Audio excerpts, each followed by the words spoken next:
the tide.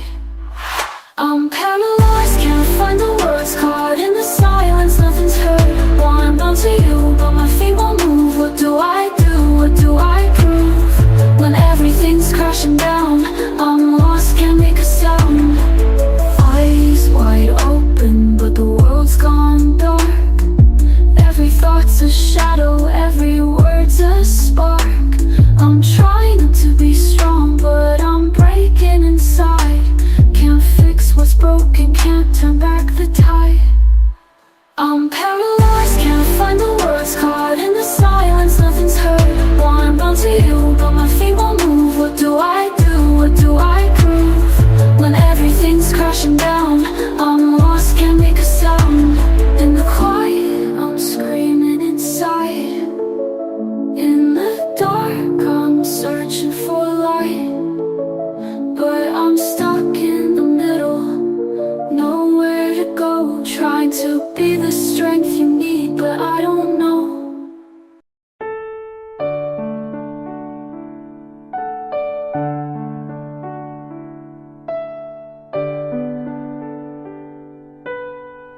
Hola mi amigo querido, qué alegría poder estudiar una vez más la palabra de Dios contigo. Antes de revisar la lección número 12 para el 22 de junio del año 2024, voy a responder una pregunta que llegó.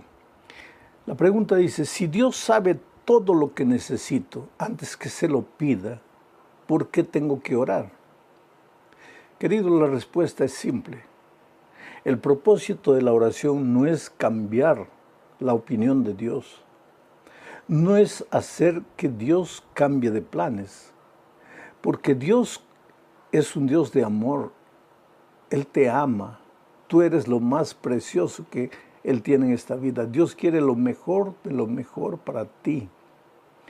Pero Él sabe algo que tú no sabes, porque tú y yo, cuando pedimos algo a Dios, pensamos que estamos pidiendo lo mejor para nosotros. Y muchas veces eso que pedimos no es la solución, al contrario, nos hunde más en el problema en que nos encontramos. Pero Dios sí te ama y Él sabe lo que es mejor para ti. Entonces, cuando tú pides, no es para informarle a Dios los problemas y las necesidades por los cuales atraviesas. Él sabe todo. Entonces, si no es para informarle a Dios de nuestras necesidades, ¿por qué tenemos que orar? Es que el propósito de la oración es mantener comunión con Dios. Cuando tú pasas 10, 15, 20 minutos en oración, en comunión con el Señor Jesucristo, cuando te levantas de tus rodillas, puedes estar rodeado de problemas, pero ahora tu actitud es completamente diferente. Dios te quita el miedo, te quita la duda, te quita la zozobra que te estaba destruyendo. Y después de orar, tú te levantas con una fuerza que no es tu fuerza, es una fuerza que viene del cielo. Ahora, tú, curado del miedo, eres el instrumento que Dios va a usar para resolver tus propios problemas.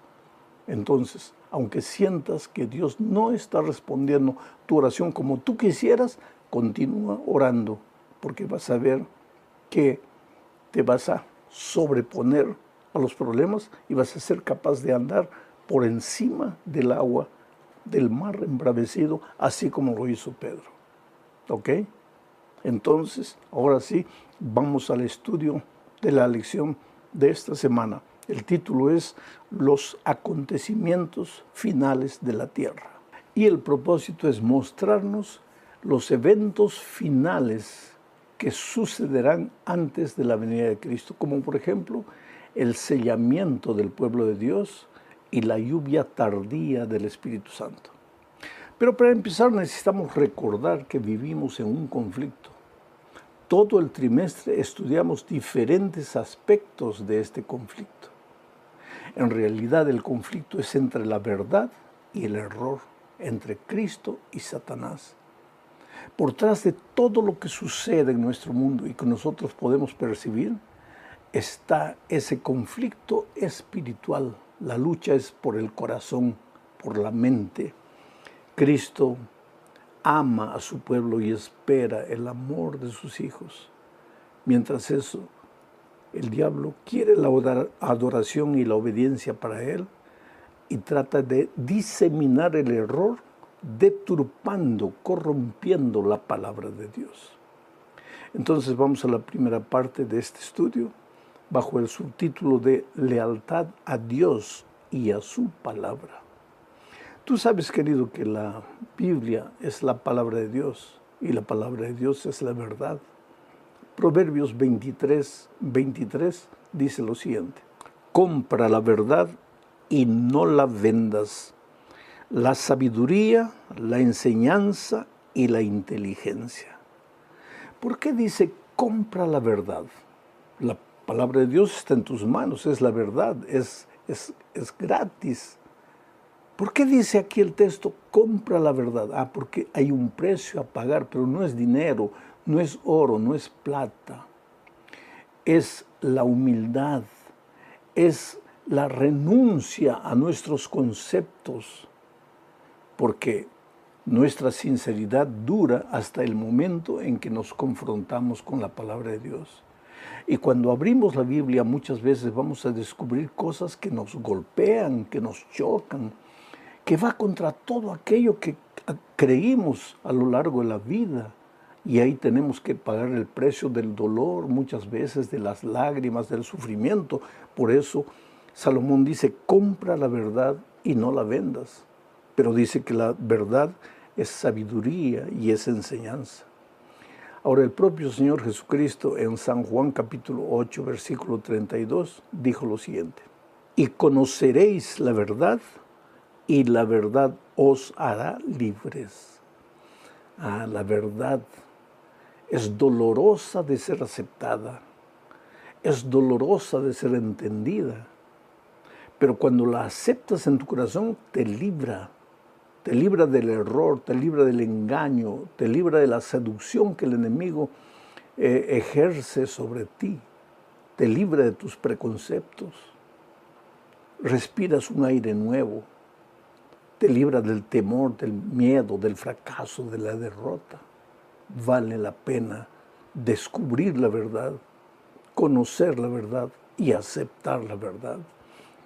Otras palabras del Señor Jesucristo en su oración intercesoria, en el capítulo 17 de Juan, versículo 17, Él dijo lo siguiente: santifícalos en tu verdad, tu palabra es la verdad. La Biblia, la Sagrada Escritura, contiene la verdad, la palabra de Dios. Al final de cuentas, la verdad no es un concepto, la verdad es una persona, porque cuando el Señor Jesucristo estuvo en esta tierra, dijo, yo soy el camino, la verdad y la vida. Encontrar la verdad en la Sagrada Escritura es encontrar al Señor Jesucristo. Aceptar a la verdad es aceptar a Jesús. Comprometerte con la verdad es comprometerte con el Señor Jesucristo. Pero como el diablo odia al Señor Jesucristo y como Él quiere destruirte, Él va a agarrar la verdad y la va a distorsionar para hacerte creer que el error es la verdad. O entonces para hacerte creer que la verdad es relativa, que cada uno puede tener su verdad, que todos los caminos conducen al cielo. Mucho cuidado, querido, porque la verdad es absoluta, porque Cristo es absoluto. Y si quieres encontrar al Señor Jesucristo en toda su dimensión, ve a la palabra de Dios y vas a conocer la persona maravillosa de Cristo. Vamos a la segunda parte del estudio, bajo el título de Sellados para el cielo. Antes de la venida de Cristo, el pueblo de Dios será sellado. ¿Por qué? Porque cuando la destrucción final llegue a la tierra, los hijos sellados por Dios serán librados de la destrucción final. Efesios 4:30 dice lo siguiente: y no contristéis al Espíritu Santo de Dios, por el cual fuisteis sellados para el día de la redención. Es claro aquí, el sellador, el que te sella, es el Espíritu de Dios. Pero el sello es el sábado. El Espíritu de Dios te marca, te sella con el sábado. Porque mira lo que dice Ezequiel 20, versículos 12 y 20. Y les di también mis días de reposo, mis sábados, para que fuesen por señal entre mí y ellos, para que supiesen que yo soy Jehová, que los santifico. Y santificad mis días de reposo, y sean por señal entre mí y vosotros, para que sepáis que yo soy Jehová vuestro Dios. Cuando tú aceptas el sábado, estás aceptando el sello de Dios. Quien te sella es el Espíritu Santo. ¿Por qué es el Espíritu el que te sella? Porque el Espíritu convence a la persona de pecado. Ahora, muchos me dicen, pastor, pruébeme y convénzame de que el sábado es el día del Señor. Infelizmente, querido, yo no puedo. Yo no te puedo convencer de que el sábado es el día del Señor, porque esa es obra del Espíritu Santo. Si tú aceptas el trabajo del Espíritu Santo, el Espíritu te va a llevar a la palabra de Dios, porque el Espíritu guía, el Espíritu enseña a través de la palabra de Dios. Y entonces en la palabra de Dios vas a encontrar el sábado como el día santo del Señor. Y si vas a aceptar o no vas a aceptar, eso va a depender de tu decisión. Pero el Espíritu Santo no te va a dejar tranquilo, porque una vez que tus ojos ven la verdad, ¿a dónde vas a ir? ¿A dónde vas a correr? El Espíritu va atrás de ti, llamándote, convenciéndote, hasta que tú te rindas y aceptes el trabajo del Espíritu. Vamos a la tercera parte. El subtítulo es ¿a quién adoramos? Bueno, la Biblia habla de un sellamiento del pueblo de Dios, pero lo que determina si seremos sellados por el Espíritu Santo o por el enemigo de Dios es el hecho de a quién adoramos y a quién obedecemos. Te voy a leer lo que dice Apocalipsis 14:7. Mira. Temed a Dios y dadle gloria, porque la hora de su juicio ha llegado. Y adorad a aquel que hizo el cielo y la tierra, el mar y las fuentes de las aguas. Mi pregunta es, ¿tú adoras al Dios creador? Porque si no adoras al Dios creador, de manera natural adoras al enemigo de Dios, al enemigo de la creación. Ya dijimos en un estudio pasado que el tercer ángel se levanta en el escenario profético para proclamar la verdadera adoración a Dios, para llamar a los seres humanos a adorar al Dios creador del cielo y la tierra. Mientras que el diablo disemina la idea de que este mundo no tiene un creador, de que este mundo es fruto de la evolución, fruto de la casualidad. El sábado es el símbolo de la creación. Entonces, si vamos a ser sellados por Dios, lo que va a determinar es nuestra aceptación del Dios creador, de la creación, del sábado y del trabajo del Espíritu Santo en nuestro corazón. Ahora es impresionante, ya vimos en la lección de la semana pasada, que el enemigo odia a aquellos estudiantes de la palabra de Dios que encuentran la verdad y quieren obedecer a Dios, obedecer lo que el Señor enseña. Y en los últimos días, el enemigo entrará en el corazón de muchas personas para perseguir a los obedientes hijos de Dios. El enemigo hará creer al mundo que los guardadores del sábado, los seguidores del Señor Jesús, de acuerdo a su palabra, son gente de mentalidad estrecha, gente fanática, gente ridícula, que está haciendo problemas por causa de un día. Y muchos van a decir, pero ya se puede adorar a Dios el lunes, el martes, el miércoles, el domingo. ¿Cuál es el problema? ¿Por qué tanta preocupación por el sábado? Es que, querido, en la Biblia yo no encuentro otro día de reposo.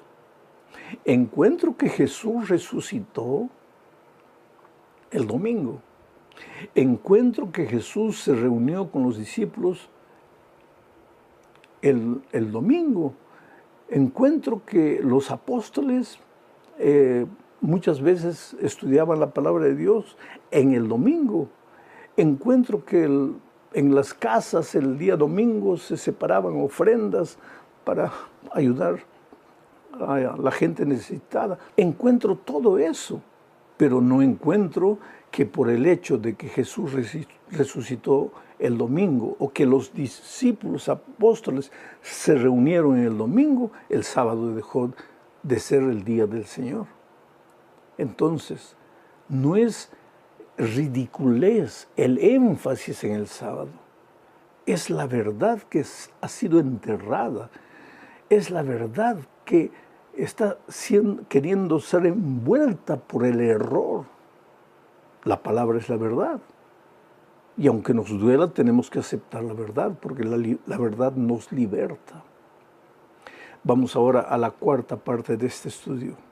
El título es La lluvia temprana y tardía. ¿Cómo funciona el trabajo del Espíritu Santo? En el Antiguo Testamento, hablando de la lluvia,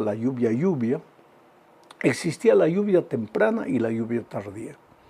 La lluvia temprana caía cuando los agricultores sembraban la tierra. Esa lluvia temprana ayudaba a la semilla a germinar. Después venía la lluvia tardía, cuando ya se iba a recoger los frutos, estaban en punto de maduración, venía la lluvia para ayudar en la maduración completa de los frutos.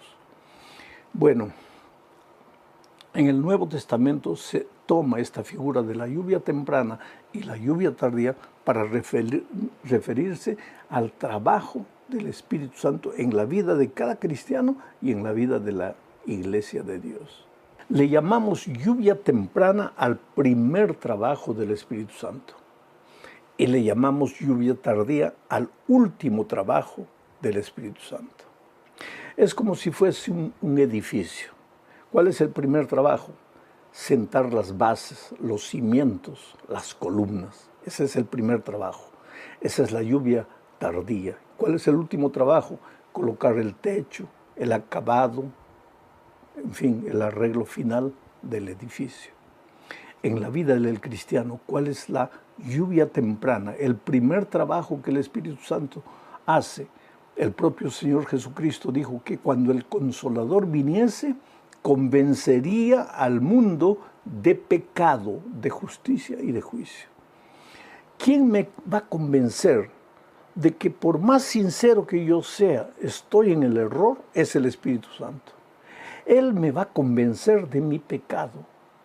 Porque ¿qué es pecado? Transgresión de la ley. ¿Quién me va a convencer de que cuando yo no acepto los 10 eternos principios de la ley de Dios, estoy transgrediendo la ley y estoy cometiendo pecado? ¿Quién convence de pecado? Solo el Espíritu Santo.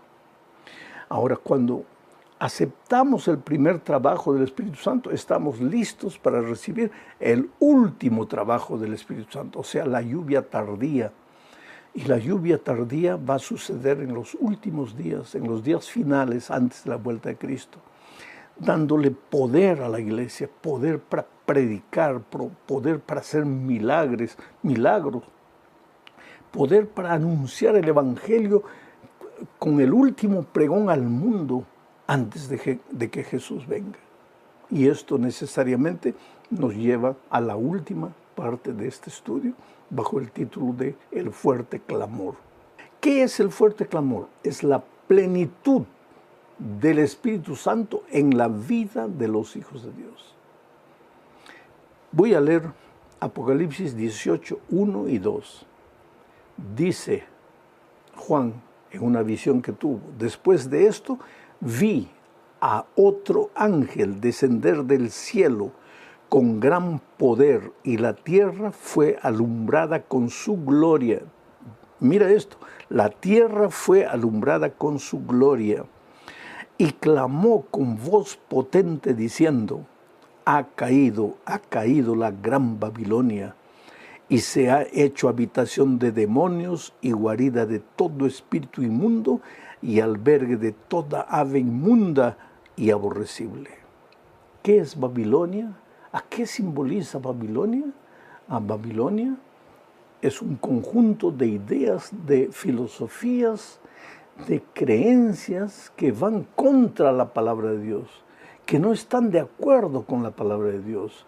Babilonia es un poder que persigue al pueblo de Dios. Por lo menos en el Antiguo Testamento, Babilonia perseguía al pueblo de Dios. Y en el Nuevo Testamento, en los días finales, Babilonia representará un poder que perseguirá al pueblo de Dios, porque el pueblo de Dios insiste en obedecer al Señor Jesucristo.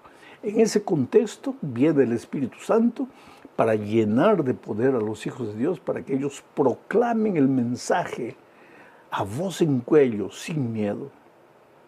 Pero, querido, yo quiero que entiendas una cosa. El último pregón que vamos a dar al mundo no es hablar mal de las otras iglesias, no es atacar a las iglesias, no es ofender a las otras iglesias, a las iglesias que no son como la tuya. Tú tienes que anunciar la verdad, pero para anunciar la verdad no tienes que atacar a nadie. Tienes que simplemente mostrar lo que la palabra de Dios dice y mostrar con amor, con ternura, de tal manera que las personas sufren cuando se confrontan con la verdad, pero aceptan por la manera como le es presentada la verdad. Yo tengo un escrito interesante aquí en el libro Palabras de Vida del Gran Maestro, página 342, y dice así: el último mensaje de clemencia que ha de darse al mundo, o sea, el fuerte pregón, es una revelación del carácter y del amor de Jesús. Los hijos de Dios han de manifestar su gloria en su vida y carácter, han de revelar lo que la gracia de Dios ha hecho en ellos. ¿Qué dice Juan en la visión? Vi un ángel descender del cielo con poder y la tierra toda fue iluminada con la gloria de Dios. ¿Y qué es la gloria de Dios? El carácter de Dios. Y este texto que acabo de leer, que dice que el último pregón que daremos al mundo no son conceptos teológicos, sino una revelación del amor de Dios, del carácter de Dios. El mundo va a creer en lo que nosotros enseñamos cuando lo hagamos con amor, con delicadeza, cuando lo hagamos con ternura, cuando reflejemos el carácter de Jesucristo. Y dice aquí, lo que el mundo está necesitando hoy día es ver la gloria de Dios en el pueblo de Dios, el carácter de Dios en la vida de los hijos de Dios. Esto es para que pensemos seriamente. Esto es para meditar, para reflexionar. Que Dios te bendiga ricamente.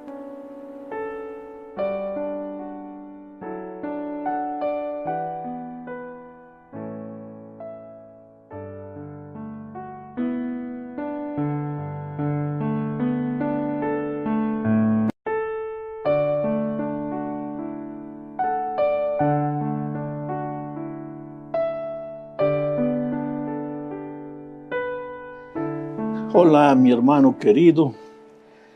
Los cristianos siempre traemos preguntas en el corazón. Hay una pregunta que me hicieron y que dice así: Pastor, por más que me esfuerzo para andar en los caminos de Dios, me siento perdido. En realidad, por detrás de esta pregunta inocente hay dos errores grandes. Dice, por más que me esfuerzo para andar en los caminos de Dios. La vida cristiana, querido, no requiere esfuerzo. Tú no puedes alcanzar el ideal que Dios tiene para ti usando la voluntad, el dominio propio, la fuerza. por más que me esfuerzo.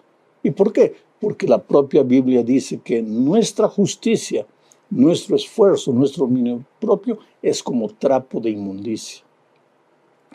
Lo que tú tienes que hacer, en lugar de esforzarte para andar en los caminos de Dios, si quieres usar el esfuerzo, úsalo para separar un tiempo todo día para mantener la comunión con Cristo.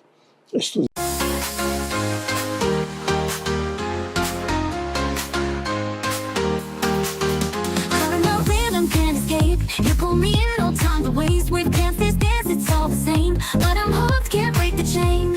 We crash, we burn, we never learn, it's a cycle. I can't discern, but in your arms I lose control. We fall apart, but still I go. Here we go again, spinning in the dark, chasing every high, even if we fall apart. Here we go again, you and me were blind, losing all we got, but it's worth it every time.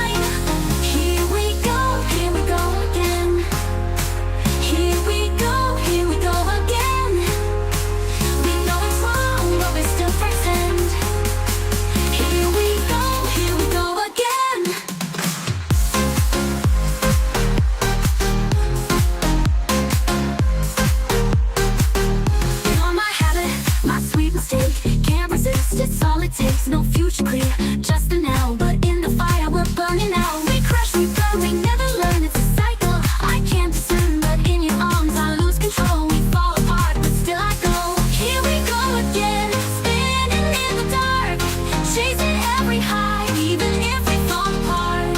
Here we go again, you and me were blind, losing all we've got, but it's worth it every time. Here we go again. Here we go again. We know it's wrong, but we still pretend. Here we go again. You're my habit, my sweet mistake. We rise and fall, but still we drop. For just one night, it's all we need. Here we go again, we're free. Here we go again, spinning in the dark, chasing every high, even if we fall apart. Here we go again, you and me were blind, losing all we've got, but it's worth it every time. Here we go again. Here we go again. We know it's wrong, but we still pretend. Here we go again.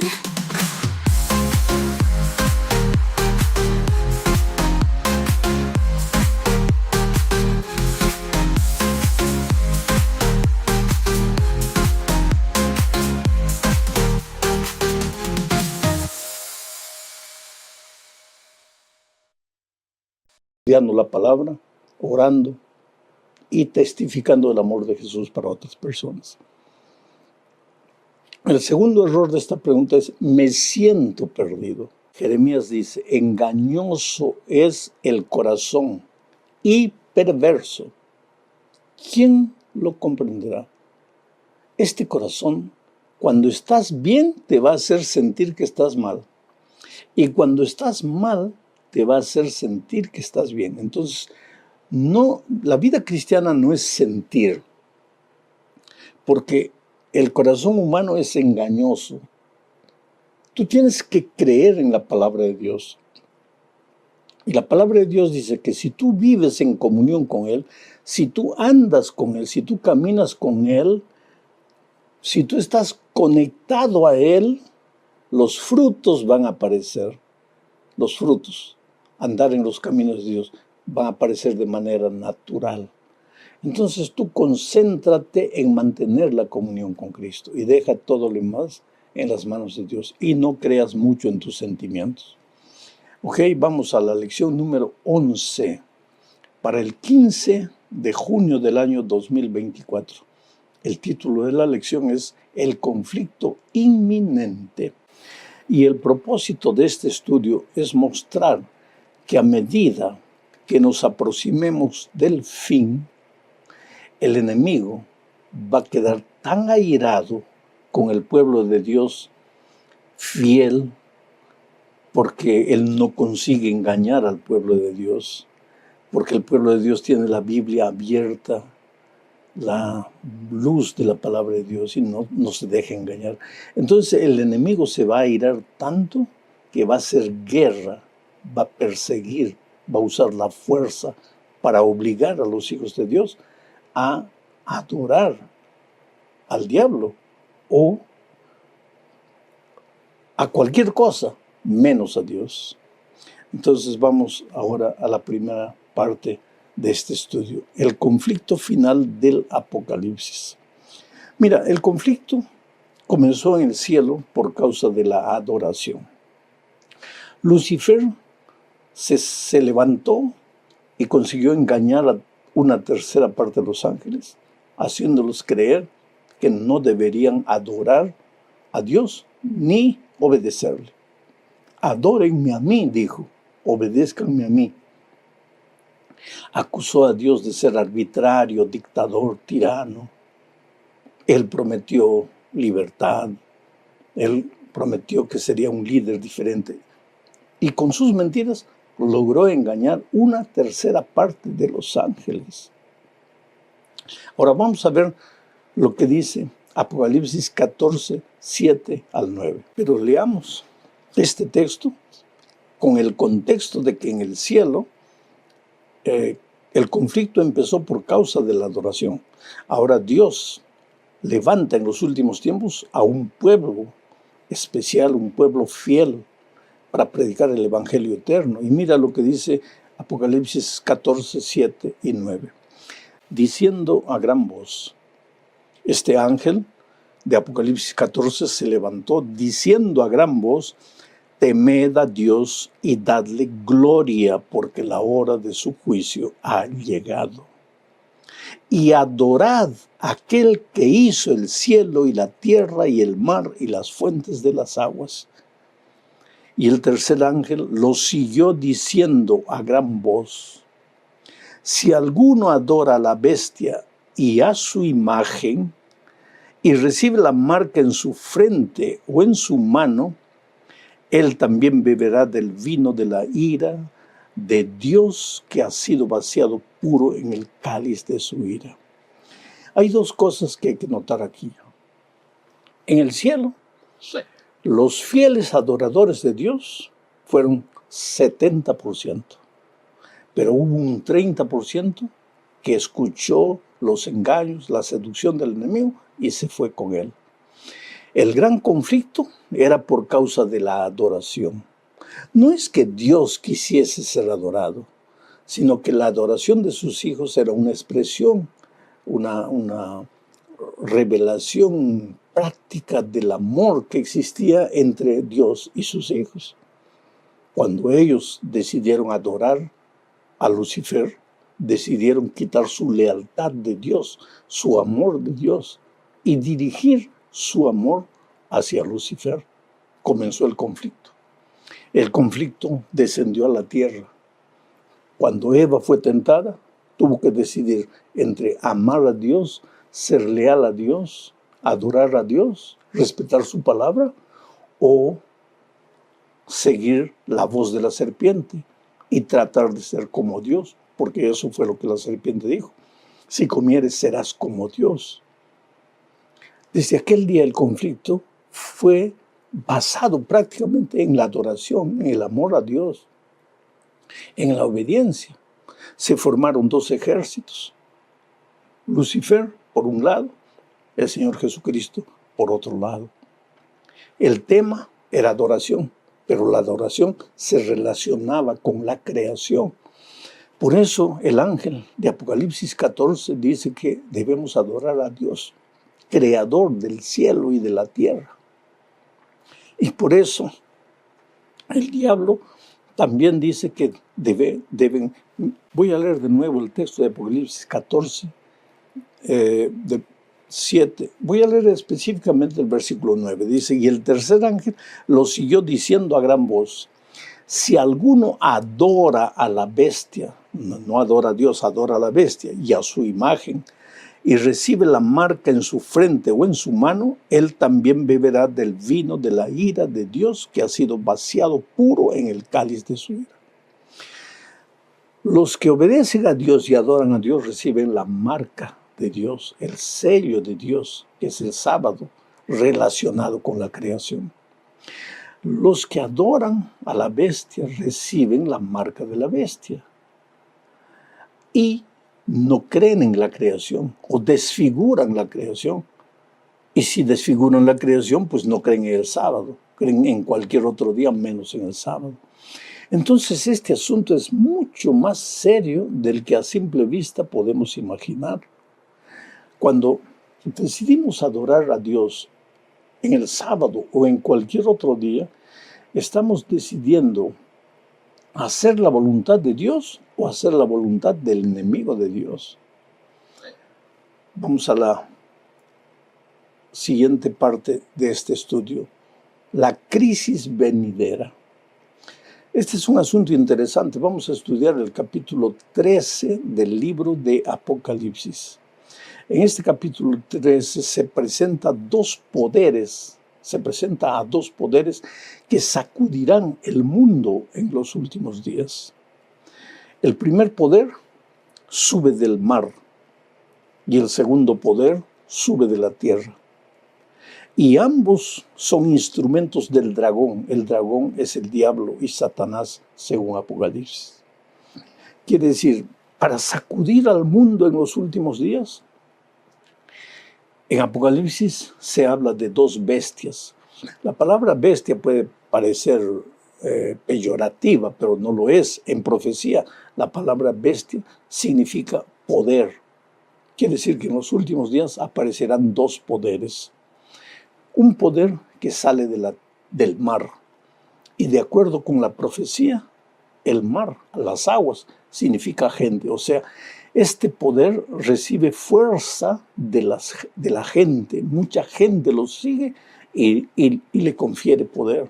Pero el verdadero poder lo recibe del dragón. El dragón también permite que se levante otra bestia, otro poder que viene de la tierra. Vamos a ver todo esto al estudiar este capítulo 13. Vamos a leer primero los versículos 1 y 2 para ver la descripción de este poder, del primer poder. Dice así: me paré sobre la arena del mar y vi subir del mar una bestia.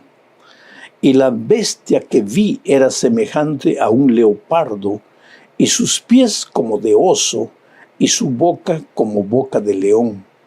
Y el dragón le dio su poder y su trono y gran autoridad. Interesante. El diablo, el dragón, nunca se presenta como diablo. En el jardín del Edén se presentó como una bella serpiente. En el monte de la tentación para destruir al Señor Jesucristo se presentó como un ángel de luz. Y en estos últimos tiempos se presenta como un poder religioso, sustentado por la fuerza de las naciones, pero que en realidad recibe este poder, recibe la fuerza del dragón. Ahora vamos a tratar de identificar a esta bestia. En nuestra lección de la escuela sabática se trata este asunto en dos partes. Yo la voy a tratar en una sola parte. Vamos a ver qué características tiene esta primera bestia que sale del mar. En el versículo 8, recuerda que estamos estudiando el capítulo 13 del libro de Apocalipsis. En el versículo 8 dice: y la adoraron, a la bestia, y la adoraron todos los moradores de la tierra, cuyos nombres no estaban escritos en el libro de la vida del Cordero, que fue inmolado desde el principio del mundo. Quiere decir que este es un poder religioso y que recibe la adoración de todos o de la gran mayoría de los seres humanos. Es interesante porque hay que pensar en las palabras. Dice: y la adoraron todos los moradores de la tierra, cuyos nombres no estaban escritos en el libro de la vida del Cordero. O sea, tú tienes dos opciones: o adoras al Cordero, al Señor Jesucristo, y tu nombre es escrito en el libro de la vida, o tú adoras a esta bestia, que es un poder religioso, y entonces tu nombre no estará escrito en el libro de la vida del Cordero. Segunda característica de este poder religioso. Versículo 7 dice, también se le dio autoridad sobre toda tribu, pueblo, lengua y nación. O sea, este poder, además de ser un poder religioso, es también un poder político que tiene autoridad sobre toda tribu, lengua, pueblo y nación. Tercera característica. El versículo 3 del capítulo 13 dice, vi una de sus cabezas de la bestia como herida de muerte, pero su herida mortal fue sanada y se maravilló toda la tierra en pos de la bestia. Esto quiere decir que en algún momento de la historia, este poder religioso perdió su poder, pero después la herida sana y ahora impone respeto y la admiración del mundo. Ahora vamos a la cuarta característica. El versículo 5 del capítulo 13 dice, también se le dio boca que hablaba grandes cosas y blasfemias, y se le dio autoridad para actuar 42 meses. O sea que este poder es un poder blasfemo que se atreve a hablar contra Dios o a ocupar el lugar de Dios. Y tiene poder durante 42 meses, o sea, 1260 años. Ya vimos eso en lecciones anteriores. La característica número 5 dice que este poder persigue al pueblo de Dios. Mira lo que dice el versículo 7. Se le permitió hacer guerra contra los santos y vencerlos por un periodo de tiempo, 42 meses. Sexta característica, del versículo 5 dice, se le dio autoridad para actuar por 42 meses. Su poder dura 42 meses, lo que en lenguaje profético ya lo dijimos, significa 1260 años. O sea, aquí se habla de un poder que forzará la conciencia de las personas para que adoren a la bestia y no adoren a Dios. La pregunta clave es, ¿quién es este poder? ¿Dónde está este poder hoy? ¿A quién simboliza este poder? Entonces vamos a tener que responder algunas preguntas. La primera pregunta, ¿conoces tú algún poder hoy día que además de ser un poder religioso, tenga una influencia política tremenda sobre la mayoría de los países y de los pueblos de este mundo? ¿Conoces?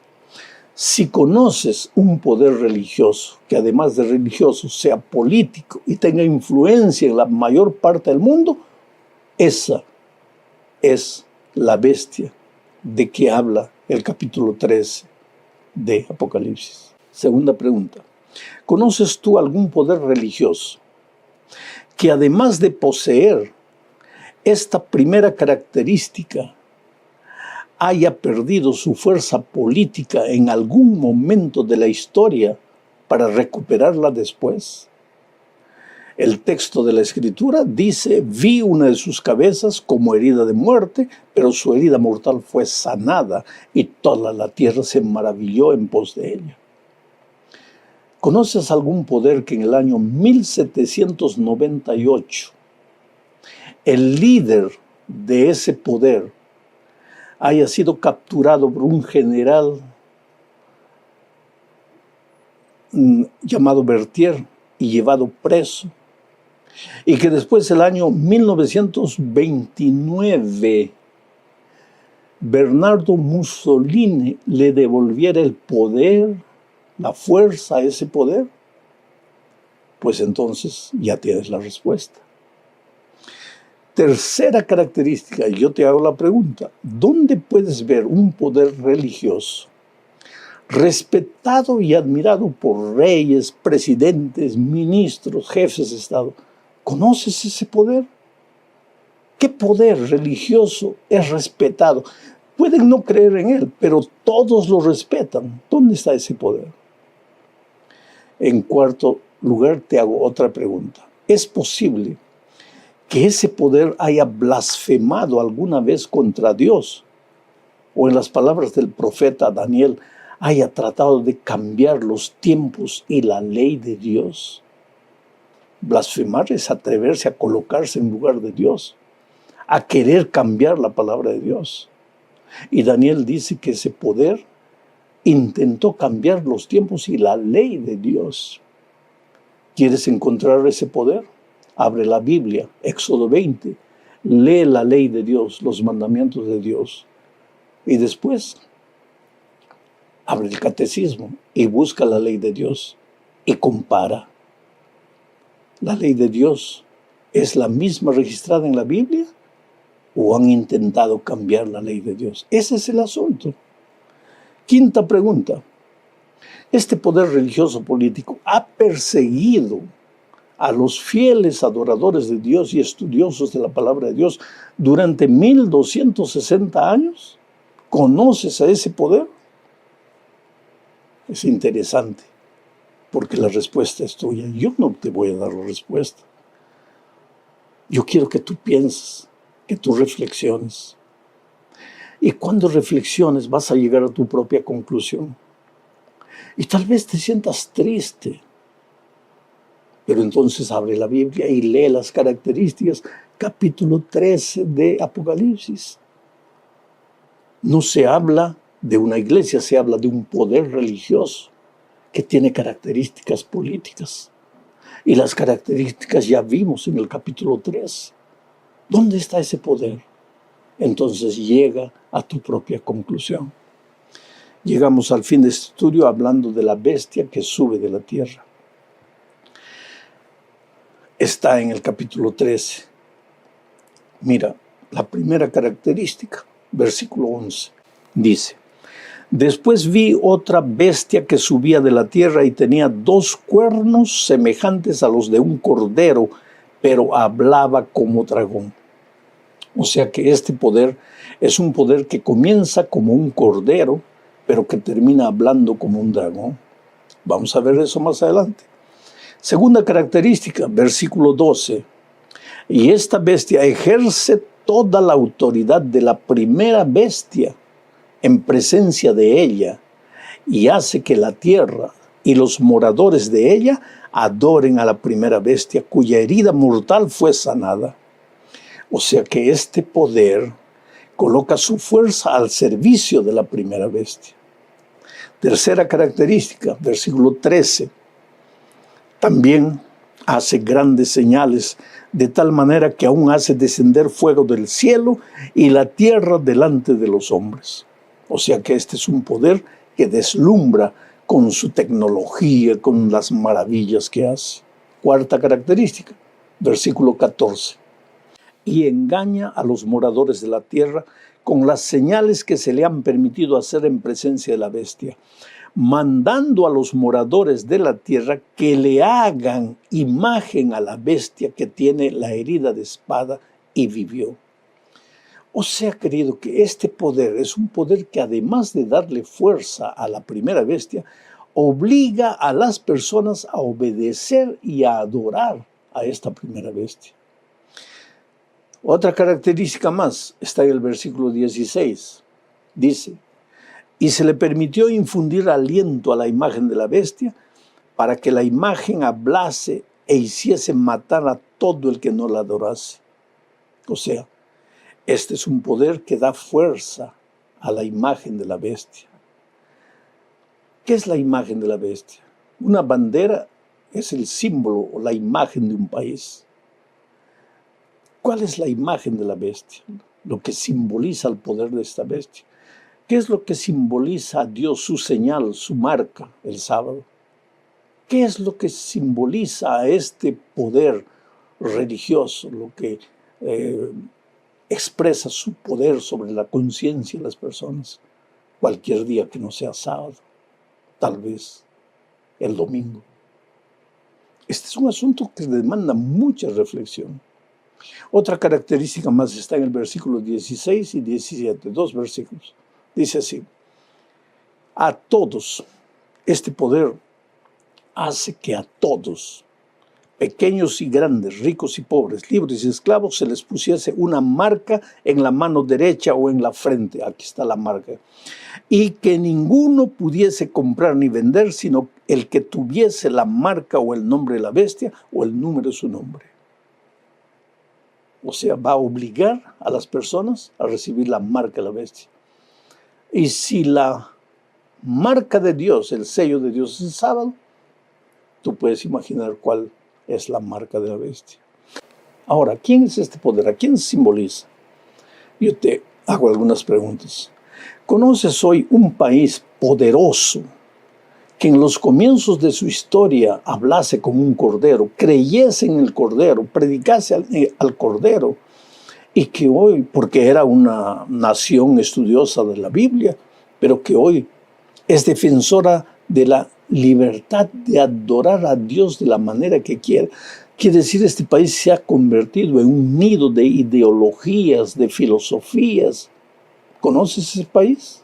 Es un país poderoso en el mundo.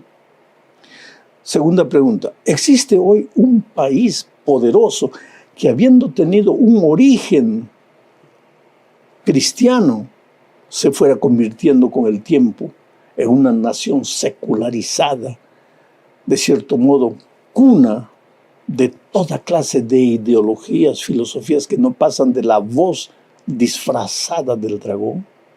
Tercera pregunta, ¿cuál es en este momento el país que le presta mayor apoyo, mayor fuerza a la primera bestia simbolizada en este capítulo? ¿Cuál? Cuarta pregunta, ¿cuál es hoy el país que deslumbra con su tecnología, con su poderío militar, y que la historia presenta como el único país que un día se atrevió literalmente a hacer caer fuego del cielo, destruyendo 2 grandes ciudades? Quinta pregunta, hasta aquí es fácil identificar este país, echando mano solo de las Escrituras, porque todas estas características se están cumpliendo de alguna manera. Pero el texto sagrado menciona todavía 2 características más. Este país escogerá un día de la semana como símbolo del primer poder mencionado en este capítulo. Y en segundo lugar, este país será el origen de un decreto de obligatoriedad de guardar ese día de la semana como homenaje al primer poder religioso de Apocalipsis 14. Vuelvo a repetir, todos estos pensamientos son para reflexión. Reflexiona. Reflexionar es leer, es meditar, es pensar. Muchas veces la reflexión te lleva al sufrimiento, al dolor, al llorar. Muchas veces te vas a agarrar la cabeza y decir, pero mi Dios, ¿es esto realmente así? Tienes la Biblia en tus manos. Lee. Yo tengo 2 libros escritos, quiere decir un libro, ¿no? El tercer milenio y las profecías del Apocalipsis. Ese libro fue reproducido bajo el título de El último llamado.